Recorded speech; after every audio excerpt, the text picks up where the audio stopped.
Bom, a gente troca de assunto por aqui, fala de outros temas que são importantes aqui para os brasileiros, para as brasileiras. Vamos falar de reforma tributária, que deve ser votada nessa tarde na Câmara dos Deputados. O Márcio Rocha está aqui com a gente, direto de Brasília, traz atualizações. Boa tarde, Márcio. Oi, Renan. Obrigado. Boa tarde para vocês, boa tarde a todo mundo que nos acompanha. Pois é, a gente está na expectativa da votação aqui na reforma tributária.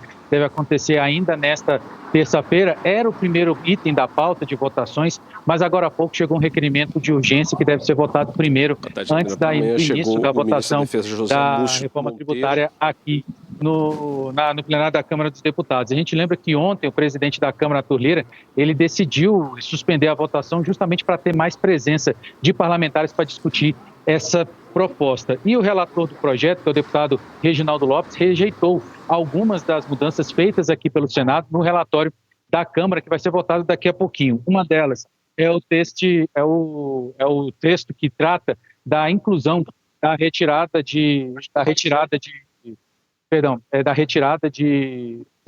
bebidas já açucaradas aqui no projeto. Então, esse projeto deve ser novamente votado aqui no Congresso Nacional. Lembrando que, de acordo com o texto da reforma tributária, vai ter um período de transição entre 2026 e 2032, que vai fazer com que 3 novos tributos, o IBS, o CBS e também o Imposto Seletivo, sejam parte aí para substituir os atuais tributos, entre eles PIS, COFINS, IPI, ICMS e ISS, já com a alíquota padrão que foi determinada aí pela Câmara dos Deputados. Eu volto com vocês.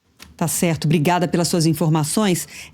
Enfim, finalizando uma etapa, pelo menos essa é a promessa de que vota ainda hoje essa parte da regulamentação da reforma tributária, mas com protestos, inclusive o grupo que reúne todos os secretários de Fazenda dos estados já soltou nota hoje, dizendo que as exceções que foram incluídas, sobretudo em relação à indústria de refino de combustíveis na Zona Franca de Manaus, essas exceções podem gerar um prejuízo, aí, uma perda de arrecadação para os estados entre 1,5 bi até 4 bilhões de reais, arredondando aqui os números. Então, assim, tem protestos, tem casos que, inclusive, já se fala até em judicialização depois dessa votação. A gente ainda vai falar bastante de reforma tributária.